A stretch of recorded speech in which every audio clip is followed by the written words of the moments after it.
Bonjour à tous et bienvenue dans cette nouvelle vidéo de Murders Explained dans laquelle je vais être seul pour vous raconter une histoire que j'ai trouvée pas fascinante mais très mystérieuse et très intrigante en fait, et tu as envie de savoir la suite malgré le fait qu'elle se termine pas de la meilleure des manières qui soit. Vous allez voir que j'ai trouvé que c'était un casse-tête sans nom, vraiment une sorte de Cluedo dans la vie réelle, et j'avais envie de partager cette histoire avec vous pour mon premier tournage de l'année 2023. J'en profite pour vous demander si vous avez passé de bonnes fêtes de fin d'année, n'hésitez pas à discuter avec moi de ceci dans les commentaires. Dans la vidéo d'aujourd'hui, je vais vous parler du meurtre de Karen Gregory qui a eu lieu le 23 mai 1984. Elle a été retrouvée brutalement assassinée dans sa nouvelle maison en Floride, et une seule question s'est posée pendant toute l'enquête qui a duré d'un plombe, c'était qui a fait ça, et c'est ce qu'on va voir aujourd'hui. Avant toute chose, je vous laisserai vous abonner et commenter la vidéo à la fin si mon contenu vous a plu, c'est le meilleur moyen de me soutenir, et je vous laisse vous asseoir confortablement dans le noir en prenant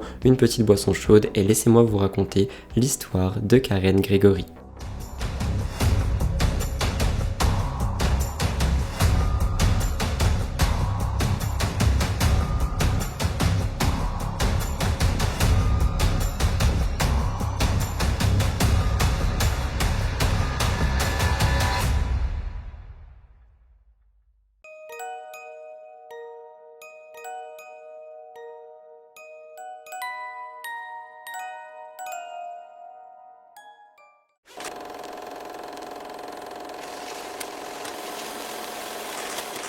On plante le décor en 1984. Karen était une graphiste de 36 ans qui a fini par emménager avec son petit ami du moment, David McKay. Selon les amis et la famille, Karen était une femme très gentille, mais elle avait aussi un esprit assez fougueux et assez libre. Elle avait enseigné l'art à l'école primaire, elle avait aussi été barman dans un restaurant, et ensuite elle a décidé de travailler comme graphiste pour Datacom Associates. Tout le monde avait aussi une seule chose à dire à propos de Karen, c'est qu'elle adorait parler au téléphone, que ce soit par message ou par téléphone, par appel quoi. Elle adorait vraiment utiliser son téléphone, elle avait des énormes factures d'appels en dehors des états. C'est quelque chose qui sera à souligner pour la suite. Elle était aussi végétarienne, et pour le détail, son film préféré était Black Orpheus. Karen venait de l'état de New York et elle était née à Albany. Elle avait déménagé dans un comté en Floride en 1983 et elle adorait cet endroit. Elle aimait la plage, le soleil, le tourisme, et c'est là-bas où elle va rencontrer David.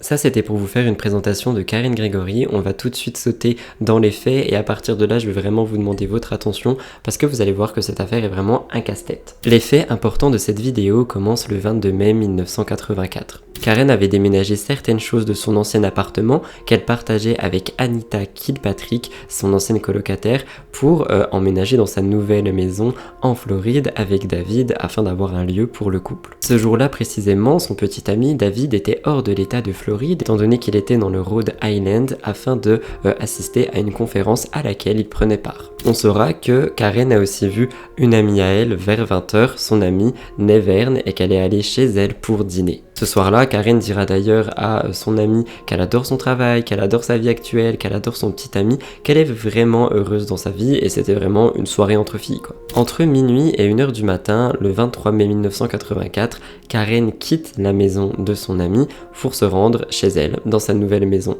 Et peu de temps après, plusieurs voisins ont entendu un cri. Au moins 16 voisins, dans un rayon de 2 pâtés de maison autour de la nouvelle maison de Karen et David, avaient entendu ce cri. Par exemple, Arthur Culper l'a décrit comme un cri court et angoissant. Il se souvient, selon lui, qu'il était 1h15 du matin. Glenda Harness, qui vivait à côté de la maison de Karen et David, a entendu le cri et a regardé par la fenêtre de sa cuisine. Le petit ami de Glenda, George Lewis, travaillait dans le garage à ce moment-là. C'est un truc qu'il faisait souvent, il travaillait souvent dans le garage, tard la nuit, la porte ouverte, et il a entendu le cri également, et il dira que c'était un cri assez léger. Et j'ai envie de vous poser une question et de vous faire une remarque, c'est que aucune personne, donc aucun des voisins, n'a appelé la police pour signaler ce cri. et encore une fois, je pense que ça aurait pu éviter certains drames. Quelque chose qui commence déjà à être étrange le soir des faits, c'est que normalement c'est un petit quartier tranquille où il y a des rondes de voisins qui sont volontaires. Donc par exemple on a George Lewis qui travaille dans son garage comme je vous l'ai dit, mais qui est également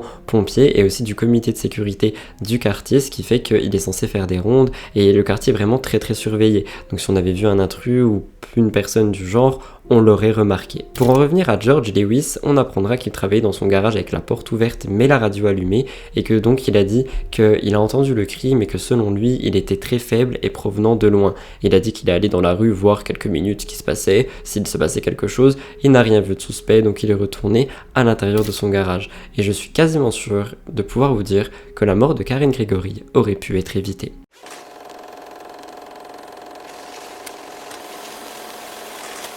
La nuit suivante, le 23/05/1984, Martha Borkowski, qui vivait de l'autre côté de la rue, a remarqué que l'entrée de la maison, donc la porte d'entrée de la nouvelle maison de David et Karen, était ouverte. Retenez très bien ce détail. C'était une porte dont on n'avait pas encore beaucoup entendu parler à ce moment-là. Je vais vous montrer une image. Quelque temps après que Martha ait remarqué que cette porte était ouverte, un ami de Karen et de David est venu à la maison parce qu'il disait que Karen l'avait invité à dîner, etc. Mais il n'y avait personne dans cette maison. Donc c'était assez étrange, mais cet ami a quand même laissé un mot sur la voiture de David. Sur ce mot était écrit « Karen et David, bonjour. Je me suis arrêté vers 7h15 environ, mais je n'ai vu aucun signe de vie.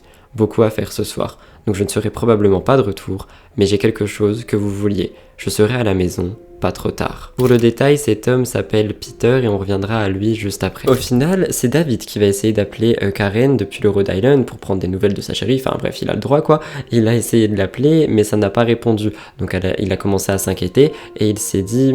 c'est vraiment bizarre. Donc il a décidé d'appeler son ancienne colocataire, Anita, pour voir si elle avait vu Karen, mais elle ne l'avait pas vue. David a aussi vérifié auprès de la famille de Karen, mais personne n'avait eu de nouvelles. Je rappelle qu'on est en 1984, donc aujourd'hui on peut s'identifier sur des trucs, s'envoyer des messages, WhatsApp, etc. À ce moment-là, pas trop, donc c'est vrai que l'inquiétude devait être quand même un peu plus forte. Le lendemain matin, David réessaye de rappeler Karen, mais il n'arrive toujours pas à la joindre. Donc il a décidé d'appeler le travail de Karen, et le travail va lui dire qu'elle ne s'est pas présentée ce jour-ci ou la veille et qu'ils n'ont pas entendu parler d'elle. David rappelle Anita parce qu'il est vraiment inquiet. Il va donc appeler une de leurs voisines, Amy, et lui demander de voir si la voiture de Karen était dans l'allée. Amy a dit que oui, en effet, la voiture est dans l'allée, donc David va lui demander d'aller vérifier et de rentrer dans la maison pour voir s'il se passe quelque chose.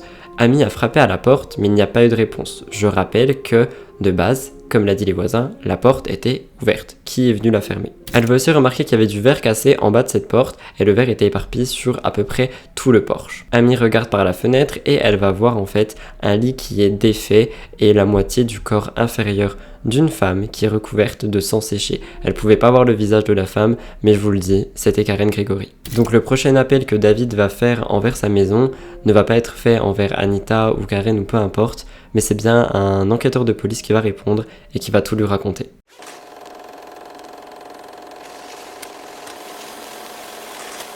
Au moment où la police est arrivée, 31 heures s'étaient écoulées depuis que le quartier avait entendu un cri. Les responsables ont envoyé des ambulanciers et des enquêteurs parce qu'ils n'étaient pas sûrs qu'il s'agissait d'une mort. Peut-être que Karen avait eu un AVC ou quelque chose dans le genre, qu'elle était tombée et s'était frappée à la tête. Mais malheureusement, après être rentrée dans la maison par la fenêtre arrière, la police et les ambulanciers vont bel et bien se rendre compte qu'ils sont face à un corps qui a été d'ailleurs battu et poignardé plusieurs fois dans le cou. Il y avait des empreintes de mains sanglantes sur elle, c'était absolument atroce et il y avait du sang dans toute la maison, rebords de fenêtres, rideaux, murs et tapis. Dans la salle de bain, il y avait pourtant une empreinte qu'il ne fallait pas laisser passer, c'était une empreinte qu'on appelle une empreinte nue, donc c'est une empreinte vraiment qu'on peut discerner et qui était faite avec du sang, donc je pense que ça a été fait accidentellement, mais c'était une empreinte qui montrait surtout que le tueur n'avait pas de chaussures. Et Karen, elle portait une sorte de t-shirt, mais elle avait aussi de la lingerie par-dessus la chemise, c'est comme si le tueur lui avait mis de la lingerie par-dessus elle avant de vouloir la violer, puis l'a tué. Mais moi j'en reviens aux pieds nus, ça voudrait dire que le tueur était tranquille dans la maison. Plus tard cette journée, Anita et d'autres personnes vont venir dans cette maison afin de nettoyer le plus au maximum pour pas que quand David rentre chez lui, il se rende compte enfin il sait déjà pardon, mais pas qu'il voit de ses yeux tout le carnage qu'il y a eu et toute la maison dans cet état.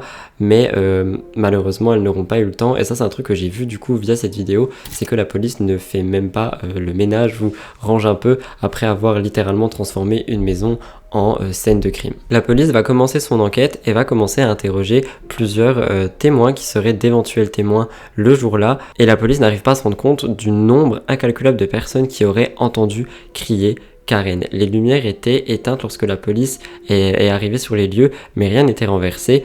Et en fait, on revient aussi sur la porte qui était censée être ouverte. Et pour en revenir à cette fameuse porte, donc la voisine Martha avait dit qu'elle était ouverte. Peter aussi, quand il est venu déposer le mot, avait dit qu'elle était ouverte. Mais quand la police est arrivée, la porte était verrouillée. Donc on peut se demander, est-ce que le tueur est toujours dans les parages et est retourné sur les lieux du crime? On ne sait pas pourquoi. Quelques jours après la mort de Karen, son autopsie va être disponible et je vais vous lire un peu. Elle a été violée et torturée. Elle avait des dizaines de coups de couteau, la cause du décès étant une fente dans la gorge. Elle était morte depuis plus d'un jour lorsque la voisine Amy l'a trouvée. À partir de ce moment-là, la police a vraiment décidé de chercher activement qui était l'auteur de ce crime. Ils ont déduit que le tueur était parti du côté de la fenêtre de la chambre arrière à cause de tout le sang qu'il y avait, mais il n'était pas sûr de la façon dont il était entré dans la maison. Il n'y avait aucun signe d'effraction, donc c'était soit quelqu'un que Karen a laissé entrer, soit quelqu'un qui connaissait très très bien les lieux. Ils ont recueilli des empreintes, des échantillons de cheveux d'au moins 10 personnes, et il y avait 2 suspects principaux pour cette affaire, Peter Campbell, l'homme qui a déposé la note, et David, parce que c'est l'homme de Karen.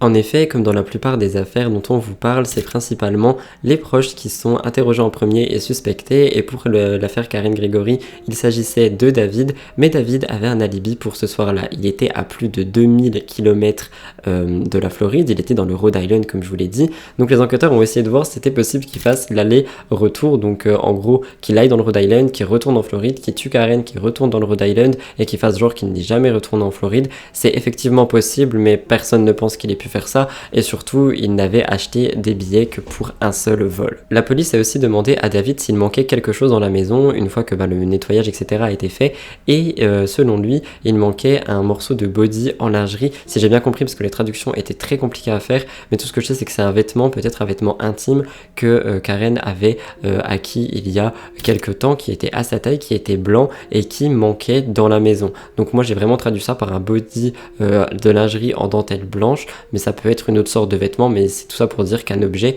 manquait. David se souvient que Karen l'avait acheté, mais il voit aussi que cet objet n'est plus dans la maison. Et est-ce qu'il a été pris en souvenir? Si c'est le cas, ça peut être effrayant parce que ça indique vraiment qu'il y aurait eu une motivation sexuelle derrière ce crime, comme on vous l'a déjà expliqué dans plusieurs vidéos. Mais finalement, aucune preuve tangible contre David, donc on passe très vite à Peter Campbell. Rappelez-vous, Peter était l'homme qui a laissé la note sur la voiture parce qu'il était venu dans la maison pour rejoindre Karen pour ce fameux dîner. C'est lui qui a réussi à identifier le corps avec Anita. Pendant qu'il parlait à la police, les sergents vont remarquer que Peter avait une égratignure à la main, donc on peut se dire que c'est suspicieux si jamais il y a eu une trace de lutte pendant le meurtre et l'agression. La police s'est aussi demandé si le fait que Peter aille déposer une note sur la voiture, etc., de manière à ce qu'on le voit, ça aurait pu en fait être pour montrer qu'il est innocent d'une certaine manière.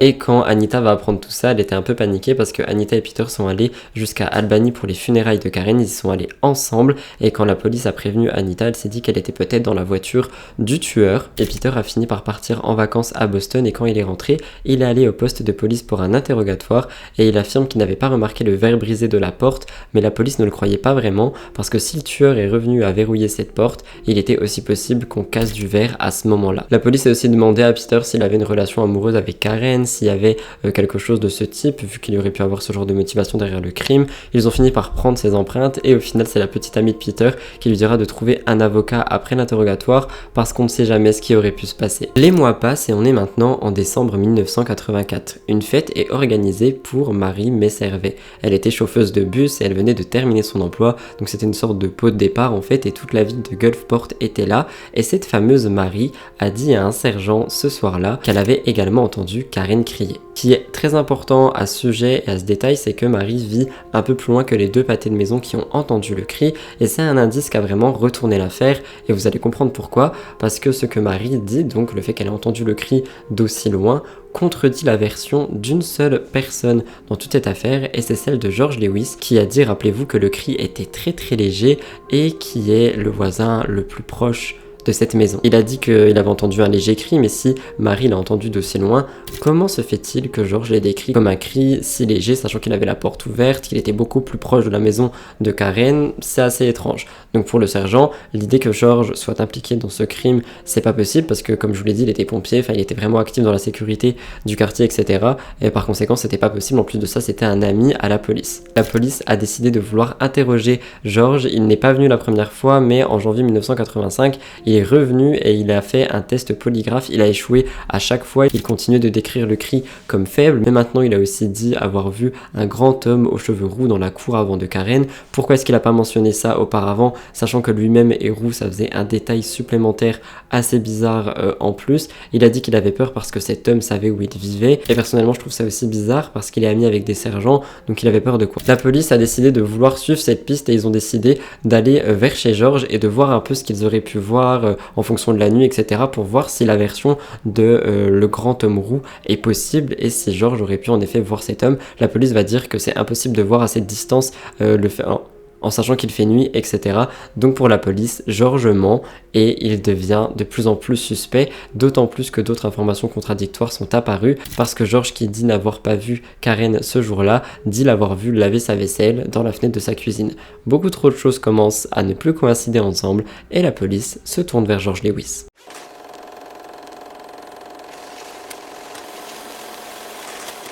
Avec tous ces éléments, l'enquête a très vite repris. Les versions de George commençaient à devenir nombreuses et n'avaient aucun sens. En mars 1985, George a accepté un autre test polygraphe. Maintenant, il dira qu'il a vu un intrus, mais aussi qu'il lui a parlé. George a dit que l'homme menaçait de le tuer s'il disait qu'il l'avait vu traîner ici, etc. Sauf que plus personne n'y croyait, donc George était vraiment un suspect officiel. On lui a posé des questions pour savoir s'il était impliqué dans le viol ou dans le meurtre de Karen. Il disait que non, mais le polygraphe disait que c'était faux, donc que George était en train de mentir. Après, attention, on peut pas prendre ces tests comme preuve absolue, mais ça pouvait renforcer les soupçons. La police a demandé aux voisins s'ils avaient vu des personnes ressemblant à un homme roux autour de la maison, aux alentours du meurtre. Certains d'entre eux disent que oui, et certains d'entre eux disent que non. Une femme, par exemple, a vu un homme la regarder par sa fenêtre, il s'est enfui, mais c'était seulement après qu'elle le fixe assez bien, et elle dit que c'était un homme aux cheveux roux. Je reprécise que George a les cheveux roux, par conséquent, les enquêteurs ont voulu tester l'ADN du tueur qu'ils ont pu trouver et l'ADN de George Lewis, et c'était un match, étant donné qu'il y a eu 30 points communs qui ont été réglés ensemble. C'était son empreinte, donc il n'y avait plus aucun doute à son sujet pour cette histoire, mais malheureusement, George avait quand même envie de nous raconter une nouvelle version. Il nous dira qu'il est entré dans la maison, qu'il allait enquêter tout seul après avoir entendu le cri, qu'il a vu le corps et qu'il a eu très très peur, donc il est rentré chez lui. Plus personne n'y croit, mais il y a quand même une dernière information dont je dois vous parler, c'est la tenue que Karen portait. Comme je vous l'ai dit, elle a été retrouvée dans un t-shirt et elle avait une sorte de chemisier un peu lingerie par-dessus et un morceau de cette lingerie aurait été pris par George comme trophée, j'ai envie de vous dire, et à ce moment-là, George avait une liaison avec une femme, et quand on a demandé à la femme en question de venir au commissariat pour parler de George, etc., elle nous a ramené ce fameux objet qui a été pris à Karen, et c'était la preuve de trop. Mais on pouvait se demander, est-ce que George avait prévu d'assassiner Karen depuis le début, ou parce que suite à l'interrogatoire avec son amante, sa compagne du moment, on apprend que George aurait bel et bien vu des vues sur Karen et que celle-ci aurait refusé ses avances. Peut-être que tout ceci n'aurait été que vengeance.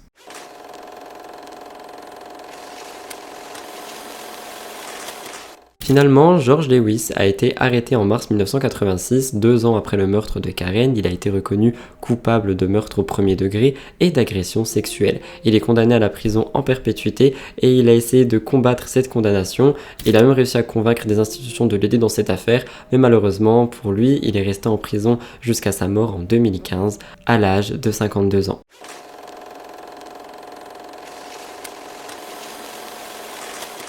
Voilà tout le monde, c'était donc tout pour la très mystérieuse et très casse-tête histoire de Karen Gregory. J'espère sincèrement qu'elle vous a intéressé et intrigué. C'était une histoire qui a été très compliquée à écrire et à décortiquer et à vous remettre dans un contexte pour que vous puissiez le comprendre le mieux possible. Et j'espère que j'ai réussi mon travail dans ce sens, parce que c'était vraiment très compliqué, c'était vraiment une sorte de Cluedo géant. Et au final, moi quand je l'ai écrit, avant que je me plonge vraiment dedans, pour moi j'étais convaincu que c'était soit David et soit Peter. Et quand ça s'est tout retourné sur George, je me suis dit oh mon dieu, c'est quoi cette histoire? Donc j'espère qu'elle a pu vous intéresser. Si c'est le cas, n'oubliez pas de liker, commenter et vous abonner juste en dessous. C'est les 3 choses à faire si jamais vous voulez soutenir notre chaîne. On voit énormément de personnes qui le font parce qu'on voit la chaîne grandir de plus en plus. Donc merci pour ça. Et encore une fois, j'espère que vous avez passé de bonnes fêtes et j'ai hâte de voir ce que cette année 2023 nous réserve à tous et à toutes. Je vous laisse là, prenez soin de vous, faites attention à qui vous croisez et à dans 2 jours pour une nouvelle histoire horrifique.